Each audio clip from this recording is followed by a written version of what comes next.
holidays. Today is the last day here in the UK, and round here at least, the last day of the school summer holidays. And between you and me, and parents, you'll get this, I can't bloody wait. I love my kids to bits. We've had so much fun this summer, but it's so hard to get any work done, particularly as I've kind of been on daddy daycare duty for most of it, because my wife's gone back to full-time employment for a short period of time. It's covered the summer. You know, because I haven't been travelling, I've been at home with them, which has been amazing. We've had so much fun. We've done some really cool stuff. I honestly think this will be one of those summers, because of the great British summer that we've had, the weather, the holidays we've had. It'll be one of those summers that our kids probably will never forget, which I'm really happy about. But I can't wait for them to go back to school, because to get actual work done, to get this kind of thing done, to get all the other work that I do, and I have so many different aspects to my life work-wise, with what I do, it's so hard to get everything fitted into one day.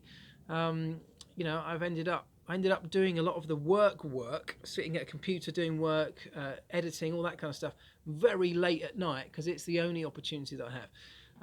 So it'd be great to get back to a little bit more normality, where I can spend my day working and actually have my evenings, hopefully a bit more to myself. Probably find something to cram into them, which will work related. But anyway, that's all happening. So today's the last day. So I've said to the kids, let's just have an amazing day. Let's enjoy, do whatever you want to do. You know, we've done bike riding, we've done skateboarding, we've done scootering, we've been out and about at the parks. We've done all sorts of things. I said, what do you want to do today, last day? Xbox. I've spent all summer telling them they can't play on the Xbox. They should be outside in the sunshine. Today, I've said they can do what they want, so we're having an hour or two of Xbox right now. I've had a few work calls this morning. It's been quite busy since I got up and did the run. But let's talk a little bit about Formula One now, while we've got this opportunity, because a couple of things have happened.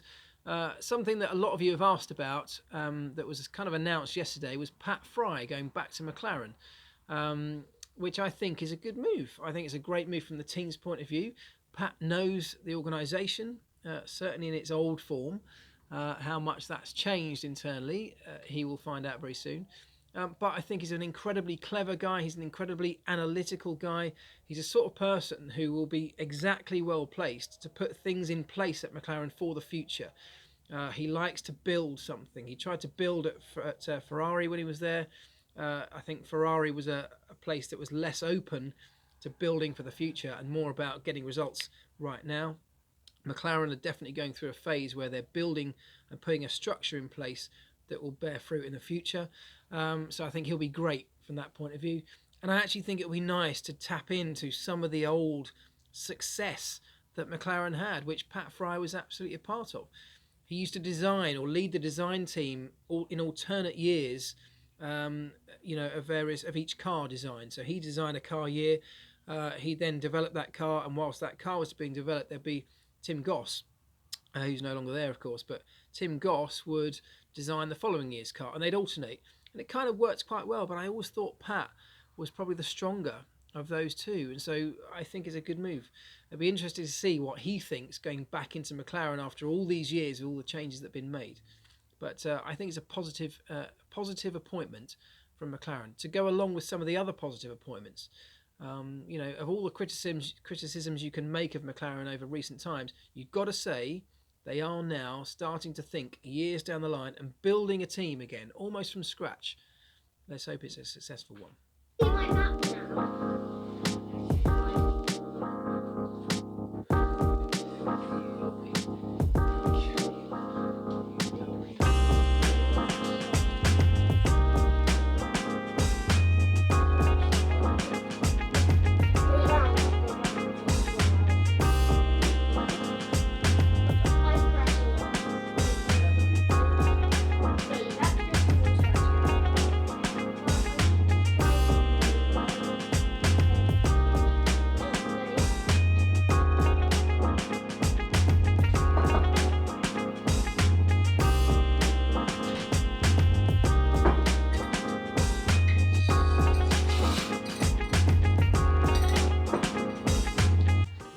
Good at measuring out pasta.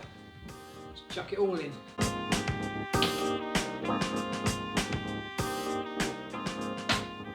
So one of the other things that cropped up over the weekend and since the weekend, since the race, was Mercedes' tactics in terms of their dummy pit stop. So bringing the guys out into the pit lane, did it twice, didn't they? I think lap 20 and lap 21, if I remember rightly, and then didn't actually make the pit stop and the guys went back in. And lots of you have mentioned to me, is it legal? Is it fair? Should it be happening? Hold on, let me turn the radio off. So there are a couple of things here. It's not legal to continually bring your team out if you have no intention of making a pit stop. What Mercedes did was bring the team out, bring the crew out into the pit lane, gather around the pit stop area as if they're about to make a pit stop. The reason that the rule was brought in was because people were doing it in terms of trying to dummy and trying to tempt another team back in to make a pit stop when they didn't really have any intention of making one, so they could essentially flip the strategy. So they'd tempt another team in by making them think they're about to make a pit stop, then that team would come in, they wouldn't make their pit stop and they'd stay out, and they'd use it as a tactic. Now, so that is banned. Technically, that is banned in the regulations. What Mercedes did, and they did it twice, was say that they actually had every intention of being there ready for a pit stop, but in the end made a split-second call not to do it. They were essentially covering their options to make a pit stop. Now, you've got to give a little bit of credit here to Mercedes for two reasons. First of all, they were in this situation, weren't they, racing with Kimi at the time. At the time, both on the same strategy, both started on the same tyre, both on the same number of laps. They were in a situation where they kind of had to do the opposite to Kimi. So if Kimi had stayed out, they could have made a pit stop. If Kimi had come into the pits, they could have stayed out. But because, you have to remember, because they are the first team in the pit lane and very close to the pit lane entry. Don't forget the speeds coming into the pit lane entry at Monza are incredibly high before they jump on the brakes to slow down to the pit lane speed limit just before they reach Mercedes' pit box. So they get very little warning in Monza when a driver comes in. So you take those things into account. If they were even considering making a pit stop, it's fair to say that they should have and could have been out in the pit lane ready in case that happened.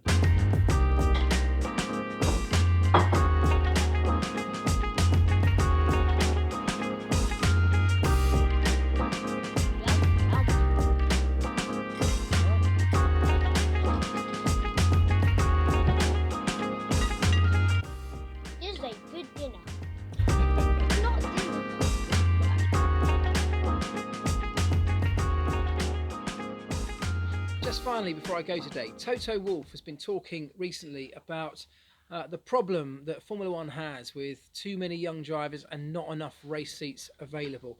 And I think this is an issue that probably needs to be addressed at some point. He's talked about having 3 cars per team.